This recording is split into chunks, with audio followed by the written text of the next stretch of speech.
पर fire proof jacket थी जो उड़ के प्रहलाद के ऊपर आ गई, बुआ मर गई, प्रहलाद बच गए। एंटी ब्लास्टिक मिसाइल्स हम लोग अब बना पा रहे हैं, अग्निबाण हमारे पास पहले से थे। और मैं जहां आगरा लोकसभा का प्रतिनिधित्व करता हूं, हमारे ज़िले में बटेश्वर से कंस अपनी बहन को लेकर के आ रहा था। रास्ते में आकाशवाणी हुई थी कि तुम जिसको ले जा रहे हो उसका पुत्र तुम्हारा वध कहेगा। तो मार्कोनी ने वायरलेस बाद में बनाया, हमारे पास एफएम द्वापर में था ये सब। और अभी ये लोग पश्चिम के लोग कहते हैं कि ये किडनी ट्रांसप्लांट कर रहे हैं, लिवर ट्रांसप्लांट कर रहे हैं, लेकिन मुझे गर्व के साथ कहना पड़ रहा है कि आदमी के शरीर पर हाथी का सिर ट्रांसप्लांट हुआ है। गणेश जी इसके सीधे सीधे उदाहरण हैं। गणेश जी भी जो है वो कोई पात्र नहीं है, हमारी शुरुआत यहाँ से होती है। अगर संविधान की बात हो रही है तो हमारा तो अलिखित संविधान इतना अच्छा था कि शिव परिवार को आप देख लो, शिव परिवार साथ में है और एक दूसरे के दुश्मन है।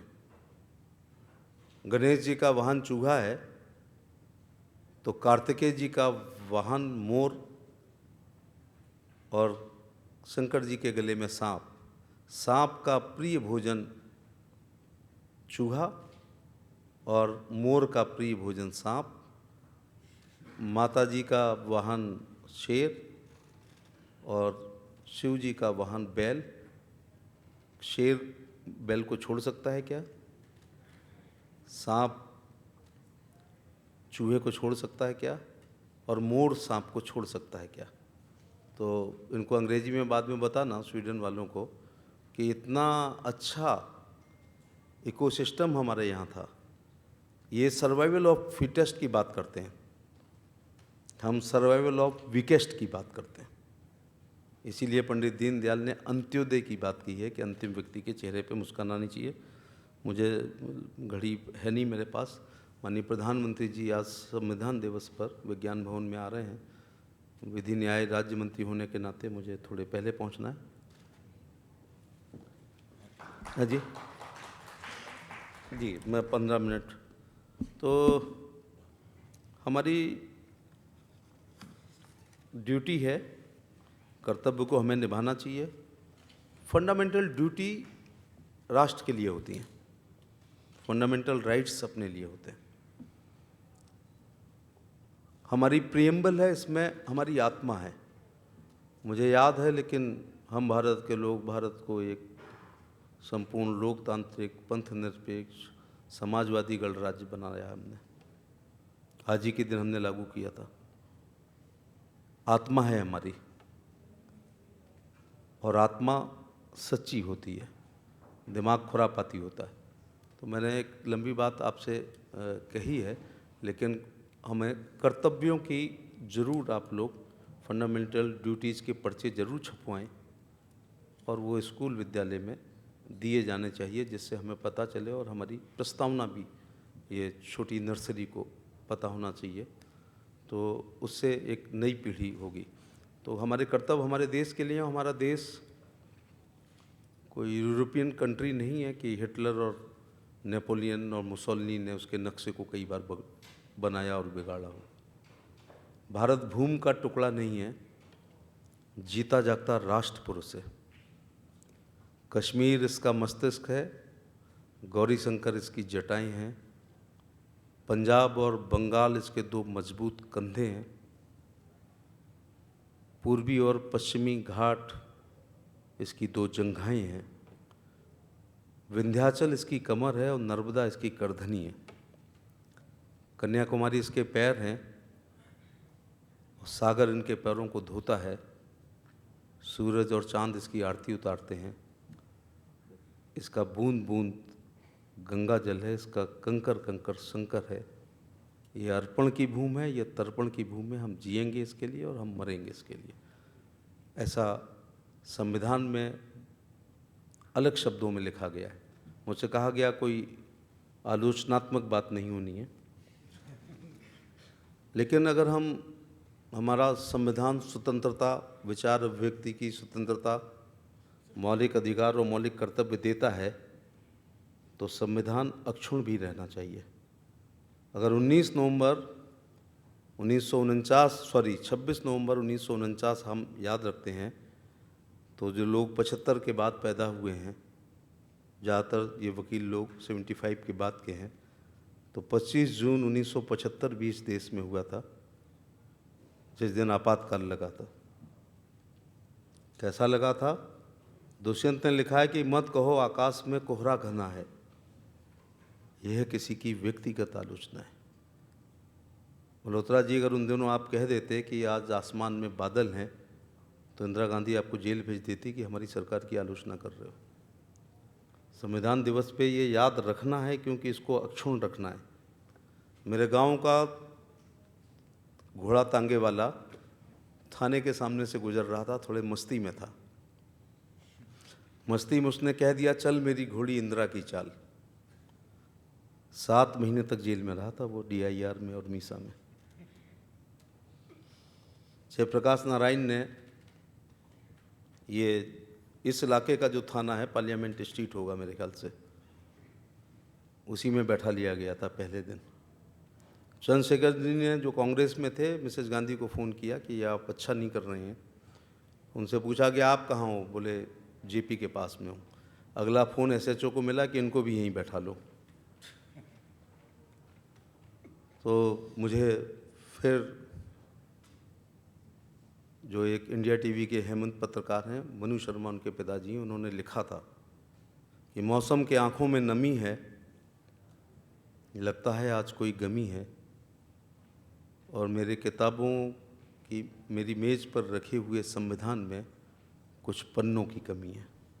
तो जो आज बहुत संविधान दिवस हम मना रहे हैं, जिसमें इसकी प्रीएम्बल के बारे में बहुत हो रही है, और ख़ासतौर से फंडामेंटल राइट्स और ड्यूटीज़ की बात हो रही है, उसका उल्लंघन हुआ था। ये आलोचना नहीं है, ये इतिहास को नई पीढ़ी को बताने का काम कर रहा हूँ। मैंने पहली बार सुना था डायलिसिस शब्द। जसलोक अस्पताल का नाम मैंने 13 साल की उम्र में पहली बार सुना था। JP की किडनी खराब हो गई थी, उसको भी किसी ने कहा था कि एक बूढ़ा आदमी है या मुल्क में।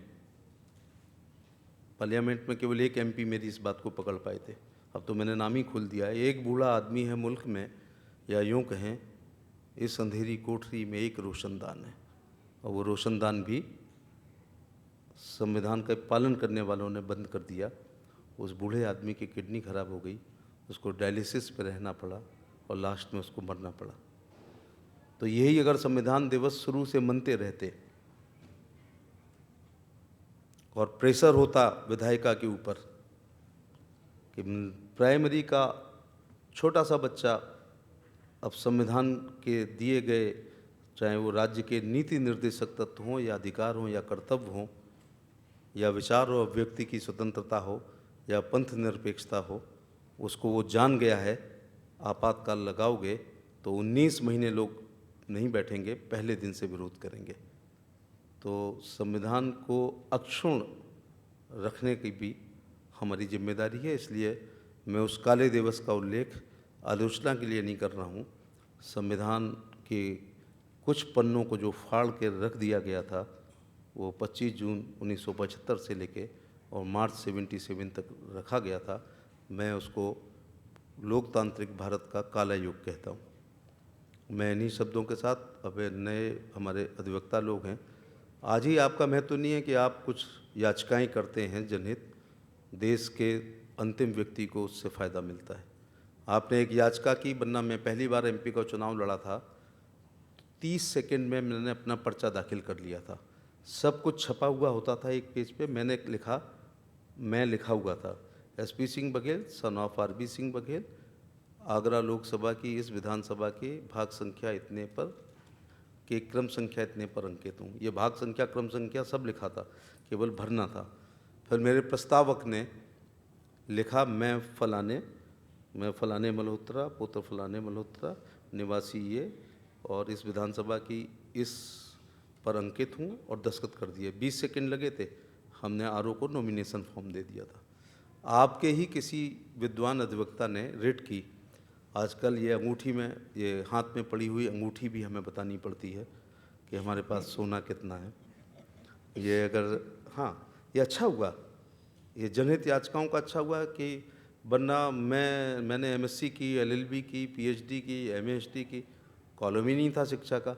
मेरा भी ऐसे ही समझा जाता था कि मैं भी 5वीं फेल हूँ। तो मेरी जनता को आपकी जनहित याचिका से पता चला कि पढ़ा लिखा आदमी है। मुझे लगता है कि कुछ वोट पार्टी ने सारा दिया है, लेकिन कुछ वोट इस बात पे ज़रूर मिला होगा कि उनका प्रत्याशी 4 विश्वविद्यालयों में पढ़ के आया है और उसने पीएचडी भी कर रखी है। ये आपकी जनहित याचिका से निजी तौर से मुझे फ़ायदा हुआ, वरना मुझको बैनरों पे लिखना होता कि मैं एमएससी हूँ, एलएलबी हूँ, पीएचडी हूँ, एमएएचडी हूँ। तो ये भी अच्छा रहा कि ट्रांसपेरेंसी हो गई है, केवल ये फ़ायदा हो तो ये भी लिखना पड़ा है कि हमारे पास ज़मीन कितनी है, दुकान कितनी है, मकान कितनी है, कॉमर्शियल कितनी है, आवासीय कितनी है, भूखंड कितनी है, और सबसे अच्छी बात है कि सर्किल रेट मार्केट वैल्यू क्या है। इसलिए आज आप, और अब मुकदमे कितने हैं, मेरे जाने के बाद गूगल ज़रूर होगा, उसमें मेरे पे 15 मुकदमे निकलेंगे। वो सब राजनीतिक मुकदमे हैं, चुनाव वाले दिन मेरे पे लिखे जाते हैं।